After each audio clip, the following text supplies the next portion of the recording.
اعوذ باللہ من الشیطان اللعین الرجیم بسم اللہ الرحمن الرحیم۔ کتاب گلشن احباب در کیفیت سیر و سلوک اولی الالباب، آیت اللہ علامہ سید محمد صادق حسینی طہرانی کی یہ نہایت ہی گراں قدر کتاب ہے، جس میں یہ جلیل القدر عارف اپنے اساتید سے، اپنے والد سے، دوسری نہایت اہم شخصیات سے جو انہوں نے فیوزات حاصل کیے، ان تمام اہم نقاط کو اپنے شاگردوں کے سامنے بیان کر رہے ہیں۔ تمام وہ شاگرد جو سلوک اللہ میں سفر کرنا چاہتے ہیں، اللہ سے ملاقات کرنا چاہتے ہیں، عرفان اسلامی میں اللہ کی معرفت کے بلند مرتبے پر فائز ہونا چاہتے ہیں، یقیناً ایسے طالبان سبل سلام کو رہنمائی کی ضرورت ہوتی ہے، اور علامہ طہرانی در واقع جو انہوں نے اپنے بزرگ اساتید سے سیکھا ہے، انہیں ایسے ہی طالبان سلوک اللہ کے لیے بیان کر رہے ہیں، اور ان کے دروس ایک کتابی مجموعے کی صورت میں شائع ہوئے تاکہ تمام مخاطبین جو دنیا کے جس کونے میں بھی موجود ہیں، جن تک یہ آثار پہنچتے ہیں، وہ ان سے فیض یاب ہوں۔ اب تک جو ہم نے مطالب بیان کیے، نہایت ہی عمدہ انداز میں علامہ طہرانی ان نقاط کو قرآن و سنت کی روشنی میں بیان کر رہے ہیں۔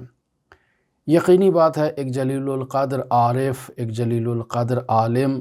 جب لوگوں کو اس کے بارے میں اطلاع ہوتی ہے، معلومات ہوتی ہے کہ فلاں شخصیت ہے، ایک عارف ہے، ایک فقیہ ہے، بزرگ اساتید سے فیضیاب ہو چکا ہے، نہایت ہی عمدہ اور نہایت ہی اہم شخصیات سے فیض حاصل کر چکا ہے، تو ایسے میں لوگ ایسی شخصیات سے ملاقات کے لیے بطور معمول آیا کرتے ہیں۔ یہ ایران میں رسم ہے، ہمارے معاشروں میں ایسی رسومات موجود نہیں ہیں۔ ایران میں یہ رسم ہوتی ہے کہ انجمنوں والے افراد آتے ہیں، یونیورسٹی کے پروفیسرز آتے ہیں ایک گروہ کی صورت میں، اسکولوں کالجوں کے یونیورسٹیوں کے طلاب ایک گروہ کی صورت میں ایسے فقہا سے ملاقات کرنے کے لیے آتے ہیں، سیاستدان آتے ہیں، اور مختلف طبقہ فکر سے تعلق رکھنے والے افراد، مختلف ادارہ جات کے ملازمین ایسی شخصیات سے بطور معمول وقت لے کر آتے ہیں، ان سے ملاقات کرتے ہیں، درس اخلاق لیتے ہیں، رہنمائی لیتے ہیں، تاکہ اپنی زندگی میں بہتری لا سکیں، سدھار لا سکیں، اور ایک اچھا مسلمان بن سکیں، ایک اچھا مومن بن سکیں، سلوک اللہ میں اللہ کی طرف سفر کرنے میں کامیابی حاصل کر سکیں۔ لہٰذا ایک ایسی ہی نشست آیت اللہ علامہ صادق طہرانی کے ساتھ یہ منعقد ہوتی ہے کہ جس میں مدرسین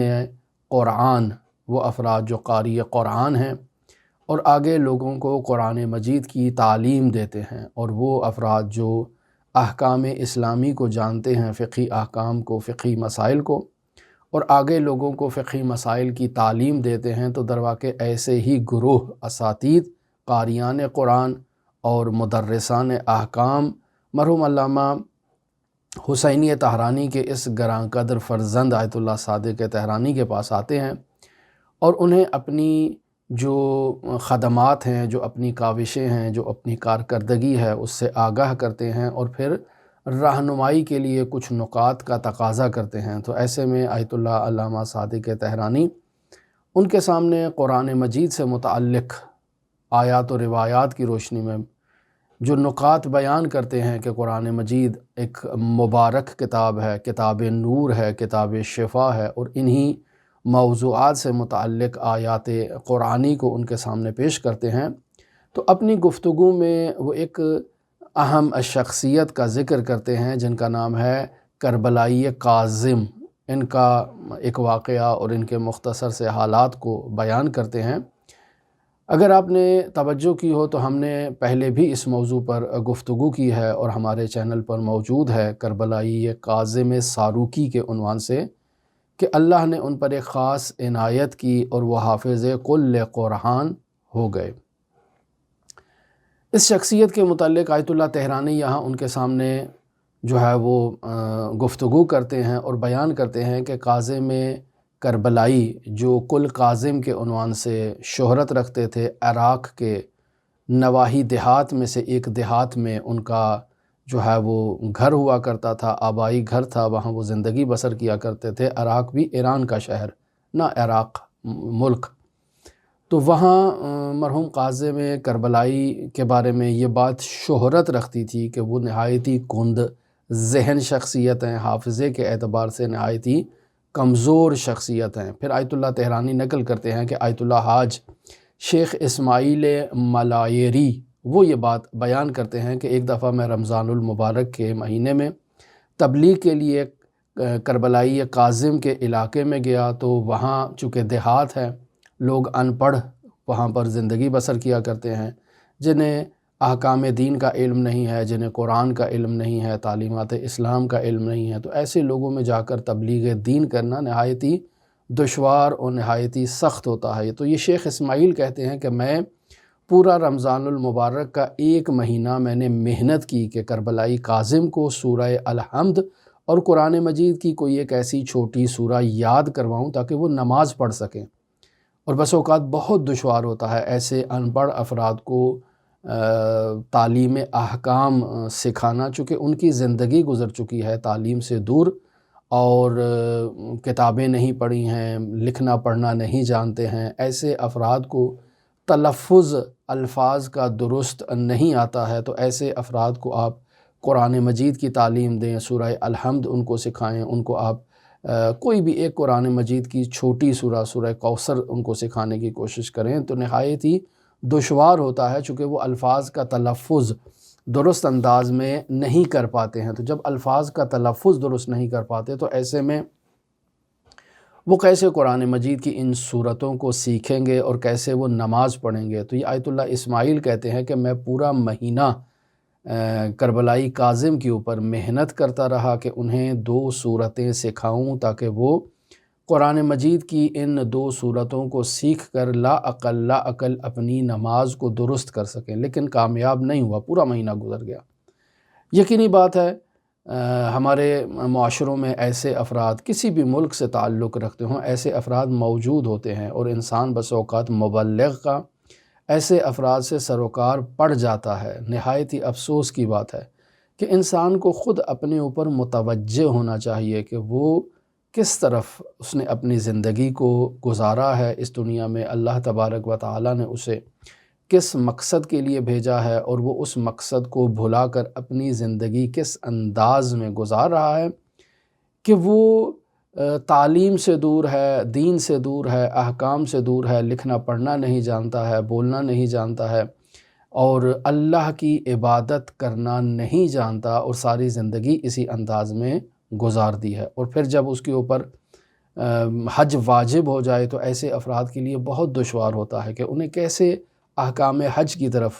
تعلیم دی جائے۔ جو روزمرہ زندگی میں نماز نہیں پڑھ سکتا، وہ کیسے جا کر حج کے وظائف کو انجام دے گا، کیسے اپنے باقی معاملات زندگی کی اصلاح کرے گا؟ یہ ایک نہایت ہی دشوار مرحلہ ہے۔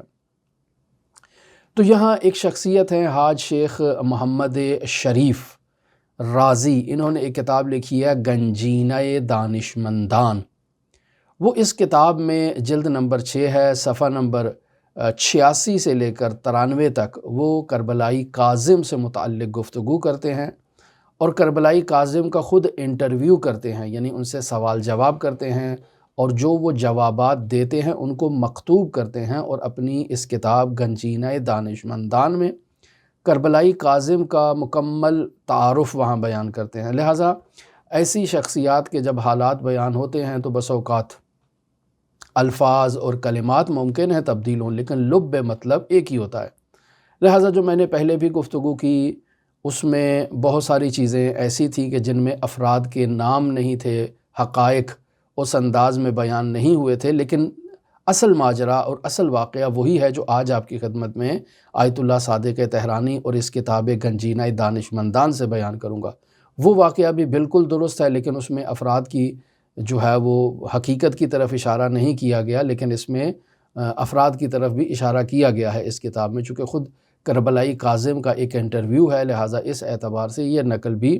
مزید جزئیات کو پہچاننے کے لیے نہایت عمدہ ہے۔ کربلائی کاظم ایک نہایت ہی مخلص انسان تھے، زکوٰۃ کی ادائیگی کے بارے میں بہت ہی پابندی کیا کرتے تھے اپنی زندگی میں۔ دیہات کے باقی لوگ زکوٰۃ کی ادائیگی سے غفلت کیا کرتے تھے، اور کاظم کربلائی کا اپنے والد سے اسی موضوع پر جھگڑا ہوتا تھا کہ زکوٰۃ کو ادا کیوں نہیں کرتے ہو۔ چونکہ ظاہر ہے والد کے تحت تکفل تھے، والد کے ساتھ زندگی بسر کرتے تھے، محنت مزدوری والد ہی کے کھیتوں میں کیا کرتے تھے، تو ایسے میں گھر کا سربراہ اگر زکوٰۃ کو ادا نہ کرے تو تمام مال جو ہے وہ مشکوک ہو جاتا ہے۔ اور کاظم کربلائی اپنے والد سے کہتے ہیں کہ زعیم حوزہ علمیہ قوم آیت اللہ شیخ عبدالکریم حائری کی جانب سے نمائندہ آیا ہے، اور وہ آ کر کہتا ہے کہ آپ کے اموال پر، آپ کی گندم پر، آپ کی جو کے اوپر جو ہے وہ زکوٰۃ واجب ہے، لہٰذا اس زکوٰۃ کو ادا کرو۔ تو بابا آپ کیوں ادا نہیں کرتے ہو؟ تو والد کہتے ہیں کہ یہ تم کن باتوں میں پڑ گئے ہو، یہ باتیں ایسی کیا تم کر رہے ہو، یہ سب مولویوں کے ڈھکوسلے ہیں، مولویوں نے اپنی طرف سے یہ باتیں بنا رکھی ہیں، تم کن باتوں میں اور کن چکروں میں پڑ گئے ہو۔ تو کاظم کربلائی کا والد سے جھگڑا ہو جاتا ہے کہ والد زکوٰۃ کو ادا نہیں کر رہے، اور ہم اسی دسترخوان پر بیٹھتے ہیں جو والد ہمارے لیے بچھاتا ہے، اور اس دسترخوان کی غذا مشکوک ہے، میں کیسے اس دسترخوان پر بیٹھتا ہوں؟ ہم ہی والد کے ساتھ محنت مزدوری کرتے ہیں، کھیتی باڑی کرتے ہیں، اور جب ہم اپنے والد سے کہہ رہے ہیں کہ زکوٰۃ کو ادا کرو اور وہ زکوٰۃ نہ دے، تو ہم ایسے والد کے ساتھ کیسے زندگی بسر کر سکتے ہیں، کیسے اس دسترخوان پر بیٹھ سکتے ہیں؟ زکوٰۃ اللہ کا حکم ہے، اور یہ والد جو ہے وہ زکوٰۃ سے غفلت کر رہا ہے اور اسے مولویوں کا ڈھکوسلا قرار دے رہا ہے، لہٰذا والد سے ناراض ہو جاتے ہیں، گھر چھوڑ کر شہر مقدسہ قم چلے جاتے ہیں۔ اب والد کچھ عرصہ تو صبر کرتے ہیں، لیکن پھر بالاخرہ بیٹا ہے اور جوان بیٹا ہے اور قوت بازو ہے، کھیت میں ساتھ کام کرتا ہے، تو والد اسے تلاش کرتے کرتے جو ہے وہ کسی کو بھیجتے ہیں، معلوم ہوتا ہے قم میں ہے، تو کسی کو بھیجتے ہیں کہ جاؤ جا کر آپ قم سے اسے راضی کر کے لے کے آؤ۔ تو جو نمائندہ جاتا ہے وہ کاظم کربلائی کو راضی کرتا ہے، دوبارہ عراق اس دیہات میں واپس لے آتے ہیں والد کے پاس۔ پھر کربلائی کاظم واپس آ کر والد سے وہی مطالبہ کرتے ہیں کہ زکوٰۃ کو ادا کرو، تم زکوٰۃ کو ادا کیوں نہیں کرتے ہو؟ ہم اس گھر میں رہتے ہیں، اس دسترخوان پر بیٹھتے ہیں، ہم بھی مسلمان ہیں، تم بھی مسلمان ہو، تو زکوٰۃ کو ادا کیوں نہیں کرتے ہو؟ تو والد وہی پہلے والا جواب کہ زکوٰۃ کی بات کیوں مجھ سے کرتے ہو؟ یہ مولویوں کے ڈھکوسلے ہیں، ان باتوں کی طرف توجہ نہ کرو، تم اپنی زندگی کو بسر کرو جیسے زندگی بسر کر رہے تھے ایک عام عادی انسان کی طرح، تم کیا یہ جو ہے وہ مولوی بن گئے ہو اور زیادہ ہی جو ہے وہ ان چیزوں کی پابندی کرنا تم نے شروع کر دیا ہے۔ لہٰذا کاظم کربلائی کا پھر والد سے جھگڑا ہو جاتا ہے، اور اس دفعہ وہ قم نہیں جاتے، تہران جاتے ہیں۔ والد ادھر ادھر مختلف شہروں میں پتہ کرتا ہے، جہاں کہیں عزیز و اقارب ہوتے ہیں، ڈھونڈتے ہیں۔ ظاہر ہے اس زمانے میں ٹیلی فون کی تو سہولت موجود نہیں تھی، خط و خطابت کا سلسلہ بھی بہت طولانی ہوتا تھا، لہٰذا مختلف جگہوں پر تلاش کرتے ہیں، بالآخر معلوم ہوتا ہے کہ کربلائی کاظم تہران میں موجود ہیں۔ تہران میں ان کے پاس جاتے ہیں، انہیں راضی کرتے ہیں، انہیں واپس لے کر آتے ہیں اپنے دیہات میں۔ اب جب دیہات میں آتے ہیں تو دوبارہ جھگڑا اسی بات پہ ہے کہ والد زکوٰۃ ادا نہیں کرتے ہیں۔ اس دفعہ گاؤں کے تمام پنچایت اکٹھی ہوتی ہے، تمام چودھری، ریش سفید بوڑھے افراد جمع ہوتے ہیں کہ اس باپ بیٹے میں کسی طرح سے صلح کرائی جائے، اس نے ہمارے جو ہے نا وہ تمام دیہات کا ماحول جو ہے وہ خراب کر رکھا ہے۔ اب اس باپ کو راضی کرتے ہیں کہ بھئی یہ تمہارے دسترخوان پر بیٹھتا ہے، کھانا کھاتا ہے، زکوٰۃ کی یہ بہت ہی زیادہ اسے جو ہے وہ خواہش ہے کہ زکوٰۃ ادا کی جائے، اور تم زکوٰۃ دینا نہیں چاہتے ہو، تو کیوں تم اس بچے کو علیحدہ نہیں کر دیتے ہو؟ اسے زمین سے اس کا حصہ دے دو تاکہ یہ اپنی کھیتی باڑی کرے، اپنا خود جو ہے وہ انتظام اور نظم و نسق زندگی کو چلائے، اور تم سے مستقل ہو جائے، تمہارے ساتھ اس کا جھگڑا ہمیشہ کے لیے ختم ہو جائے گا۔ اس طرح سے والد کو راضی کرتے ہیں، والد اپنی زمینوں میں سے ایک حصہ جو ہے وہ اس کاظم کربلائی کو دیتا ہے، اور ایک گندم مثلاً اس کو دیتا ہے کہ تم نے یہ گندم اپنی خوراک کے لیے بھی استعمال کرنی ہے، اور بطور بیج بھی اسی زمین پر کاشت کے لیے اسے بطور بیج بھی تم استعمال کرو۔ کاظم کربلائی وہ گندم لیتے ہیں اور پہلا کام یہ کرتے ہیں کہ آدھی گندم کو بطور زکوٰۃ اسی دیہات کے مستحقین فقراء میں تقسیم کر دیتے ہیں کہ یہ زکوٰۃ ہے۔ باقی جو آدھا حصہ بچتا ہے گندم کا، اس گندم کو بطور بیج اسی فصل میں استعمال کرتے ہیں، زمین میں استعمال کرتے ہیں، تاکہ یہ جو ہے وہ آئندہ کی فصل بنے، اور کاظم کربلائی اس فصل پر جو ہے وہ اپنا زندگی کا گزر بسر کرے۔ کاظم کربلائی کے اس عمل کو خداوند متعال بہت پسند کرتا ہے اور ان کی زمین زرخیز ہو جاتی ہے اور ان کی فصل نہایت ہی عمدہ اور نہایت ہی شاندار فصل ہوتی ہے۔ یعنی اس دیہات میں آج سے پہلے کسی کی زمین اتنی زرخیز نہ تھی اور کسی کو اتنی اچھی پیداوار اس سے پہلے حاصل نہ ہوئی تھی جو کاظم کربلائی کو حاصل ہوتی ہے۔ یہ اپنی محصول کو، اپنی گندم کو جو ہے وہ کٹائی کرتے ہیں اور پھر دوبارہ آدھی گندم کو اللہ کی راہ میں بطور زکوٰۃ فقراء میں تقسیم کر دیتے ہیں اور باقی کی آدھی گندم کو اپنے استعمال میں لاتے ہیں اور دوبارہ اس کے اوپر جو ہے وہ بطور بیج استعمال کرنے کے لیے دوبارہ کاشت کر دیتے ہیں۔ پھر اسی طرح سے ان کو محصول اچھی ہوتی ہے، اچھی پیداوار ہوتی ہے اور وہ ایک روز اسی طرح سے اپنی فصل کے اندر، اپنی زمین کے اندر کٹائی کر رہے ہوتے ہیں اور گندم کو جو ہے وہ خوشوں سے علیحدہ کر رہے ہوتے ہیں۔ پھر بیلچے کی مدد سے وہ جو ایک رسم ہوتی ہے کہ تھوڑا ہوا میں اس کو اچھالا جاتا ہے تاکہ اس میں سے جو بھوسا ہے وہ علیحدہ ہو جائے، گندم علیحدہ ہو جائے، ایک اس قسم کا عمل کر رہے ہوتے ہیں کہ اچانک ہوا بند ہو جاتی ہے۔ جب ہوا بند ہوتی ہے تو وہاں کام کرنا مزید جو ہے وہ دشوار ہوتا ہے کہ اب کام تو جاری نہیں رکھ سکتے، چونکہ ہوا چلے گی تو یہ گندم اور اس میں سے بھوسا علیحدہ ہوگا۔ لہٰذا کاظم کربلائی وہیں بیج وغیرہ اور وہاں بیل وغیرہ سب کچھ چھوڑتے ہیں اور کہتے ہیں کہ کیوں نہ میں یہاں قریب امام زادہ ہے وہاں جا کر ان کی زیارت کرتا ہوں۔ امام زادے کی زیارت کے لیے کاظم کربلائی نکل جاتے ہیں۔ راستے میں انہیں 2 عدد سادات ملتے ہیں، جلیل القدر نورانی چہرے والی سید ہستیاں 2 عدد ملتی ہیں۔ وہ پوچھتی ہیں کہ کربلائی کہاں جا رہے ہو؟ کہا ہم امام زادے کی زیارت کے لیے جا رہے ہیں۔ کہا ہمیں بھی ساتھ لے چلو۔ تو کاظم کہتے ہیں کہ آئیں مل کر چلتے ہیں امام زادے کی زیارت کے لیے۔ کاظم کربلائی انہیں پہچانتے نہیں ہیں کہ یہ کون ہے، لہٰذا اس تصور میں کہ یہ شاید یہاں راستہ نہیں جانتے ہیں، اس وجہ سے یہ مجھے کہہ رہے ہیں کہ ہمیں ساتھ لے چلو۔ کاظم کربلائی آگے آگے چلتے ہیں تاکہ یہ پیچھے پیچھے ان کے ساتھ جو ہے وہ آئیں، لیکن متوجہ ہوتے ہیں کہ یہ سادات راستہ جانتے ہیں، یہ بالکل نابلد نہیں ہیں۔ لہٰذا امام زادے کی زیارت کرتے ہیں۔ کاظم کربلائی چونکہ ان پڑھ ہیں تو ان پڑھ افراد جو بطور معمول ہمارے ایک رسم ہوتی ہے کہ وہ آتے ہیں، زری کو چومتے ہیں، قبر کو چومتے ہیں اور طواف کرتے ہیں اور دروازوں کو، جالیوں کو، کھڑکیوں کو چومتے ہیں۔ ظاہر ہے انہیں کچھ آتا تو نہیں ہے، نہ قرآن آتا ہے، نہ کوئی کتاب آتی ہے جو وہ بیٹھ کر وہاں تلاوت کریں، کوئی دعا کریں، یہ تو چیزیں ان کو نہیں آتی ہیں۔ لہٰذا کاظم وہاں جو ہے وہ قبر کا طواف کرتے ہیں، چومتے ہیں، ہاتھ لگاتے ہیں، جو عام رسم ہوتی ہے اس کے مطابق۔ جبکہ یہ 2 جلیل القدر سادات وہاں کھڑے ہوتے ہیں، نہایت ہی مؤدبانہ انداز میں قرآن مجید کی تلاوت کرتے ہیں، زیارت کرتے ہیں اور پھر باہر آ جاتے ہیں۔ پھر وہ سادات کربلائی کاظم سے کہتے ہیں کہ یہاں قریب میں ایک اور امام زادے ہیں، تو وہاں ان کی بھی قبر پر فاتحہ خوانی کے لیے چلتے ہیں، زیارت کے لیے چلتے ہیں۔ تو کاظم کہتے ہیں جی چلیں بسم اللہ، وہاں بھی چلتے ہیں۔ اس امام زادے میں جاتے ہیں تو وہاں ایک بہت بڑا صحن ہوتا ہے، بہت بڑی بارگاہ ہوتی ہے۔ تو وہاں بھی کاظم کربلائی کی روش یہی ہوتی ہے کہ وہ قبر کا طواف کرتے ہیں، ہاتھ لگاتے ہیں، چومتے ہیں اور یہ سادات جو ہیں وہ وہاں قرآن مجید کی تلاوت کرتے ہیں نہایت ہی مؤدبانہ انداز میں۔ جب اس قبر سے باہر نکلتے ہیں تو صحن کے اندر جو ہے وہ آیات سخرا قرآن مجید کی آیات ہیں وہ وہاں مکتوب ہوتی ہیں۔ سورہ اعراف کی آیت نمبر 54، اِنَّ رَبَّكُمُ اللَّهُ الَّذِي خَلَقَ السَّمَاوَاتِ وَالْأَرْضَ فِي سِتَّةِ أَيَّامٍ۔ وہ سادات کاظم کربلائی سے کہتے ہیں کہ آپ ان آیات کی تو تلاوت کرو، یہ کیا لکھا ہوا ہے؟ تو کربلائی کاظم کہتے ہیں کہ میں تو ان پڑھ ہوں، مجھے قرآن پڑھنا نہیں آتا ہے، میں نہیں معلوم کہ یہاں پہ کیا لکھا ہوا ہے۔ وہ سادات کہتے ہیں کہ نہیں تم کوشش تو کرو، پڑھو تو صحیح۔ کربلائی کہتے ہیں کہ میں ان پڑھ ہوں، میں نہیں پڑھ سکتا ہوں۔ تو انہی سادات میں سے ایک سید کاظم کربلائی کی پیشانی پر اپنا ہاتھ رکھتا ہے، سورہ الحمد کی تلاوت کرتا ہے اور آہستہ آہستہ اپنا ہاتھ جو ہے وہ ان کے چہرے سے سینے کی طرف کھینچتا ہوا چلا آتا ہے، اور جیسے ہی ہاتھ سینے پر پہنچتا ہے کربلائی کاظم کہتے ہیں کہ میں نے محسوس کیا کہ اب میں حافظ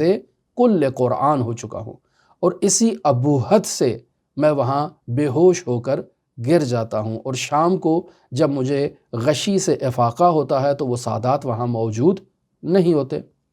میں اپنے دیہات میں واپس آ جاتا ہوں اور دیہات میں اپنے ایک عزیز کو یہ ماجرا بتاتا ہوں کہ آج میرے ساتھ ایک ایسا عجیب و غریب ماجرا پیش آیا ہے۔ تو آیت اللہ تہرانی فرماتے ہیں کہ ہمارے والد بزرگوار نے اپنی زندگی میں کاظم کربلائی کو متعدد مرتبہ دیکھا تھا۔ ہمارے جو دادا تھے حاج آغا معین،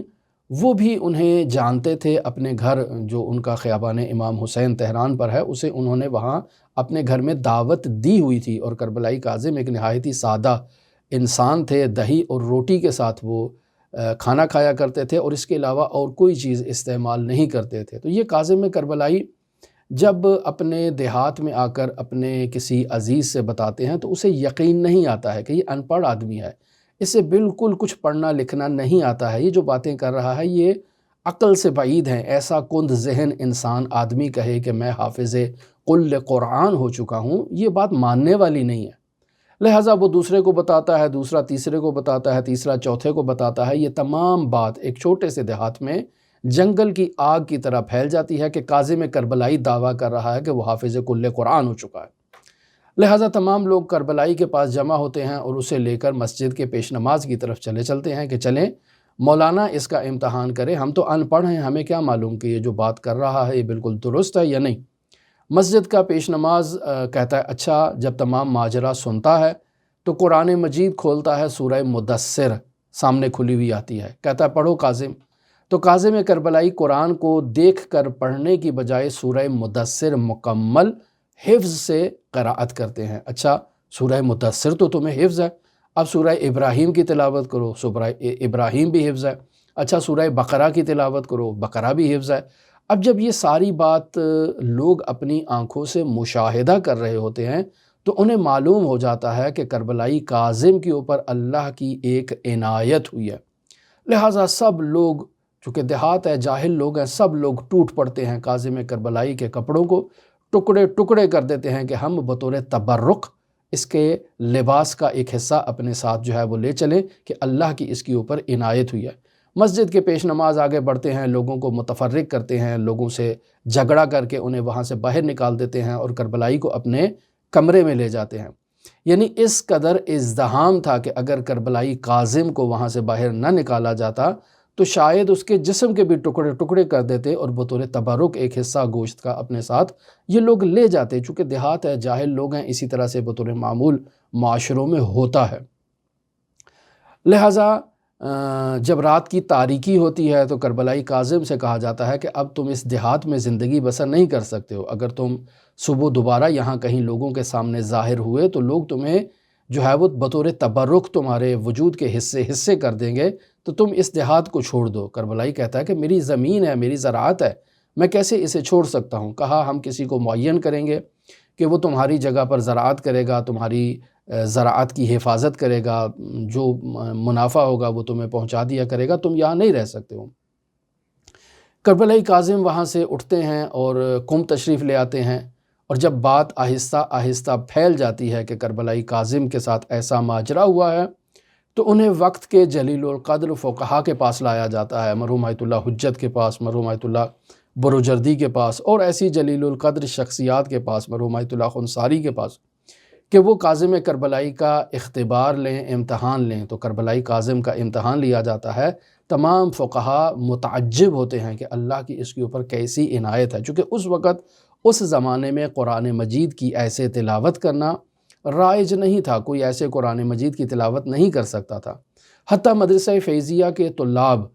کتاب مغنی جو ادبیات میں پڑھائی جاتی ہے، اور ایک ادبی کتاب ہے ادبیات عرب میں، جس میں مختلف ادبی عربی گرامر کے قوانین کو جب بیان کیا جاتا ہے تو شاہد کے طور پر آیات قرآنی لے کر آئی جاتی ہیں۔ کتاب عربی میں ہے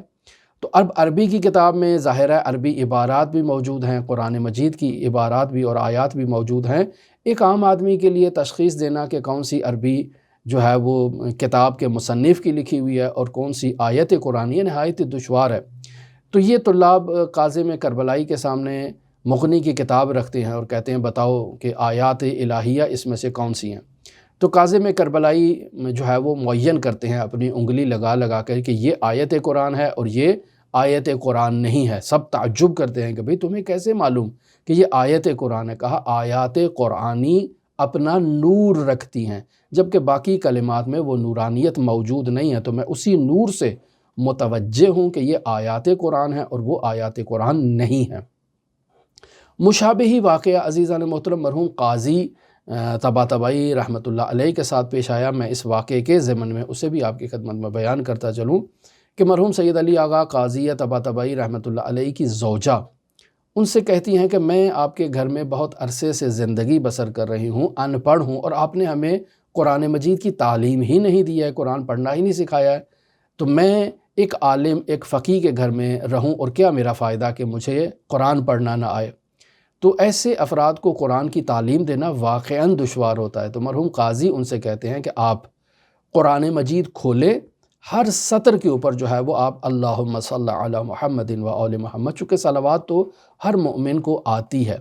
تو آپ بجائے اس کے کہ آیات قرآنی کی تلاوت کریں، ہر آیت کے اوپر جو ہے وہ ہر سطر کے اوپر جو ہے وہ آپ درود شریف کی قرأت کریں۔ یہ وظیفہ مل جاتا ہے ان کی زوجہ کو، اور زوجہ اس وظیفہ پر عمل کرنا شروع کر دیتی ہیں۔ آیت اللہ قاضی کے فرزند آیت اللہ حسن قاضی کہتے ہیں کہ ہم جب جوان ہوئے اور ہم نے تعلیم حاصل کر لی، پڑھ لکھ گئے، تو ہم اپنی والدہ کا امتحان لیا کرتے تھے۔ ہم اپنی والدہ سے کہتے تھے کہ فلاں آیت کہاں پر ہے ہمیں بتائیے، تو پھر ماں جو ہے وہ قرآن مجید سے اس آیت کو نکال کر بتاتی، یعنی حتیٰ معین کرتی کہ فلاں صفحے کے اندر فلاں سطر کے اندر یہ آیت ہے جس کے بارے میں آپ سوال کر رہے ہو۔ یعنی اس قدر ان کے اوپر قرآن مجید کی اس انداز میں ہر آیت کے اوپر درود شریف کی قرأت کا ان کے اوپر اثر ہوا ہے کہ وہ قرآن مجید کو بہتر انداز میں پہچاننا شروع ہو گئیں۔ آیات قرآنی کی انہیں اس انداز میں شناخت ہو گئی کہ وہ غیر قرآن کو قرآن سے اور قرآنی آیات کی حتیٰ دقیق ریفرنس کو، دقیق معلومات کو اس حد تک ان کے علم میں اللہ کی جانب سے ان کے اوپر عنایت ہوئی، اور یہ در واقع مرحوم علی قاضی کا وظیفہ تھا۔ تو اب یہ کاظم کربلائی کی بات جو ہے وہ پھیل جاتی ہے، اور اسی طرح سے یہ بات پہنچتی ہے مرحوم آیت اللہ سید محمد تقی خنصاری تک۔ اب یہاں آیت اللہ سید محمد تقی خنصاری کی شخصیت کا ایک واقعہ میں آپ کی خدمت میں بیان کرتا چلوں کہ 1943 عیسوی کا واقعہ ہے، جو اگر قمری اعتبار سے دیکھا جائے تو 1363 ہجری قمری کا یہ واقعہ ہے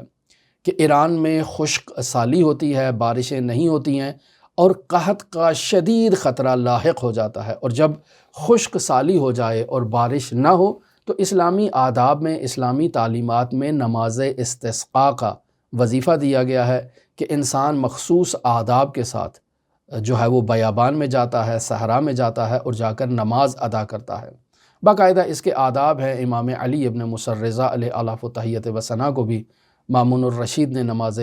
استسقاء کا کہا تھا۔ حضرت امام علی ابن مصر رضا نماز پڑھانے کے لیے باہر تشریف لے گئے تھے، اور حضرت کے معجزات میں سے ایک یہ معجزہ ہے کہ وہ تمام لوگوں کو لے کر نماز استسقاء کے لیے گئے اور بارش نازل ہوئی، اور حضرت نے باقاعدہ وہاں بتایا کہ یہ بادل جو آ رہا ہے یہ فلاں شہر کا ہے، یہ بادل فلاں شہر کا ہے، یہ بادل فلاں شہر کا ہے، یہ بادل آپ کا نہیں ہے۔ اور پھر جب اس علاقے کا آیا تو کہا یہ آپ لوگوں کے لیے آیا ہے، اور امام رضا علیہ السلام کی دعا کے نتیجے میں بارش ہوئی۔ لہٰذا نماز استسقاء ایک اسلامی آداب میں سے ہے کہ جب کہیں بارش نہ ہو، خشک سالی کا ایسا امکان ہو، تو انسان جو ہے وہ سنن النبی میں جو آداب بیان کیے گئے ہیں، جو اہل بیت کی تعلیمات میں آداب بیان کیے گئے ہیں، ان آداب کو بجا لاتے ہوئے انسان بیابان میں جاتا ہے، اور جا کر اللہ کی بارگاہ میں تضرع کرتا ہے، گریہ وزاری کرتا ہے، نماز پڑھتا ہے اور دعا کرتا ہے۔ تو آیت اللہ شیخ محمد تقی سید محمد تقی خنصاری بھی نماز استسقاء کا اعلان کرتے ہیں۔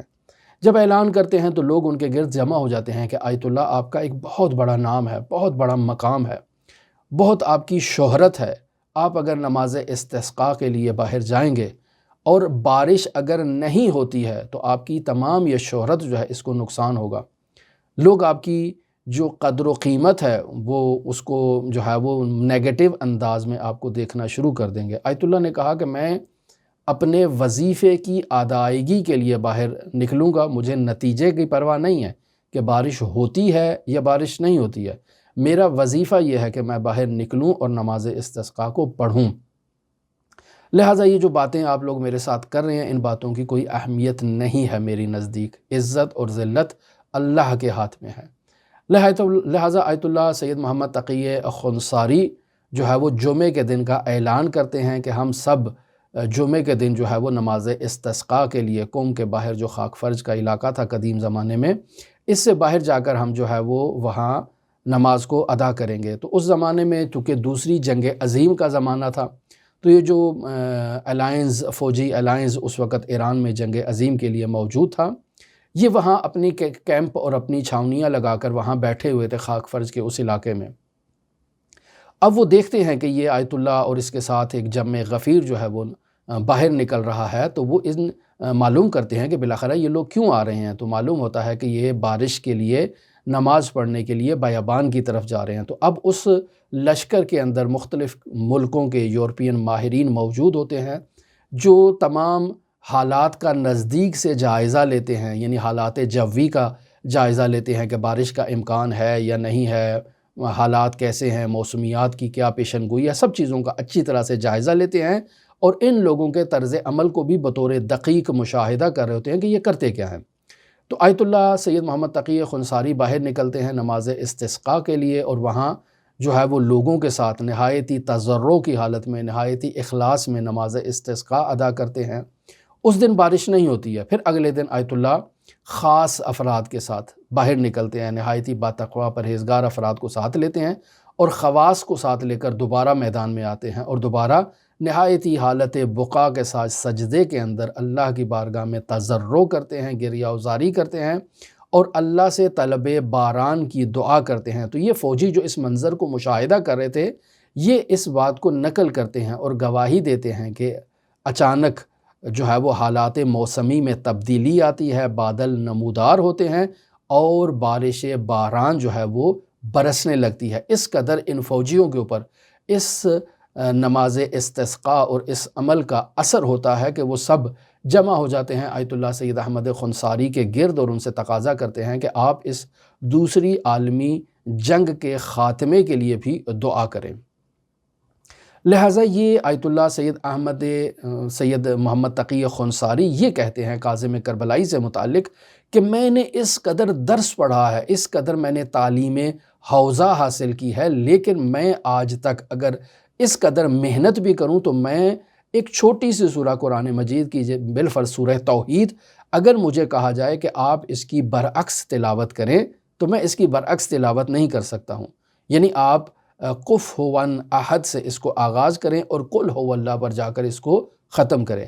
ایک تو طریقہ ہے نا کہ آپ قل ہو اللہ احد اللہ الصمد سے لے کر آخر تک سورہ توحید کی تلاوت کرتے ہیں۔ ایک دفعہ یہ ہے کہ آپ آخر سے اول کی طرف جو ہے وہ برعکس تلاوت کرنا شروع کرتے ہیں۔ تو یہ آیت اللہ سید محمد تقی خنصاری کہتے ہیں کہ اس قدر علم حاصل کرنے کے باوجود اگر میں مشق بھی کروں، تمرین بھی کروں، پریکٹس بھی کروں، تو سورہ توحید جو ایک چھوٹی سورہ ہے، میں اس کی برعکس تلاوت نہیں کر سکتا ہوں، جبکہ یہ کاظم کربلائی سورہ بقرہ کی برعکس تلاوت کرتا ہے۔ قرآن مجید کی جس آیت کے بارے میں بھی آپ اس سے سوال کریں، یہ آپ کو قرآن مجید کھول کر بتاتا ہے کہ یہ آیت فلاں صفحے پر اور فلاں جگہ پر موجود ہے۔ بس اوقات انسان اگر پریکٹس کرتا ہے، تجربہ کرتا ہے کسی خاص قرآن کے اوپر، مثلا قرآن عثمان طٰہٰ ہے، اس کے اوپر اگر انسان تجربہ کرتا ہے تو انسان حافظ ہو جاتا ہے، انسان کو معلوم ہو جاتا ہے کہ کون سی آیت کس جگہ پر ہے، کون سی آیت سے کون سا صفحہ شروع ہو رہا ہے، کون سی سورہ کون سے صفحے کے اوپر ہے۔ یہ کہ انسان کو تمرین اور ممارست سے آج کل یہ بچے بھی یہ چیزیں سیکھ لیتے ہیں، لیکن جیسے ہی قرآن مجید تبدیل کرتے ہیں تو پھر وہ پریکٹس چونکہ انہیں دوسرے قرآن کی نہیں ہوتی ہے تو ان کے لیے دشوار ہو جاتا ہے۔ لیکن کاظم کربلائی کے لیے فرق نہیں کرتا تھا، آپ جو بھی قرآن جس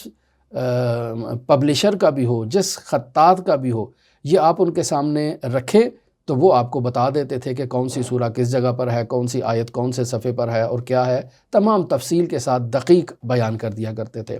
حتیٰ ایک طالب علم نے شرارت کے طور پر قرآن مجید کی کچھ آیات کو آپس میں مکس کیا، ایک آیت بنائی اور کاظم کربلائی سے کہا کہ بتاؤ یہ آیت قرآن میں کس جگہ پر ہے۔ تو کاظم کربلائی سمجھ گئے، کہا میرے ساتھ شرارت کر رہے ہو آپ، یہ ایک آیت نہیں ہے، یہ متعدد آیات کو آپ نے مکس کیا ہے، اور پھر ہر آیت کی جگہ بتائی کہ یہ کہاں سے لی گئی ہے، یہ کہاں سے لی گئی ہے، یہ حصہ اس میں کہاں سے لیا گیا ہے، اور آپ نے ملا کر ایک آیت بنائی ہے۔ تو آیت اللہ مرحوم سید محمد تقی خنصاری تعجب سے کہتے ہیں کہ میں اس قدر عالم ہوں، اور میرے اس قدر عالم ہونے کے باوجود میرے پاس یہ صلاحیت نہیں ہے جو کاظم کربلائی کے پاس صلاحیت ہے، یہ انہیں عطائے ربانی ہے۔ تو اب یہاں آیت اللہ طہرانی کہتے ہیں کہ اس میں تعجب کی بات نہیں ہے،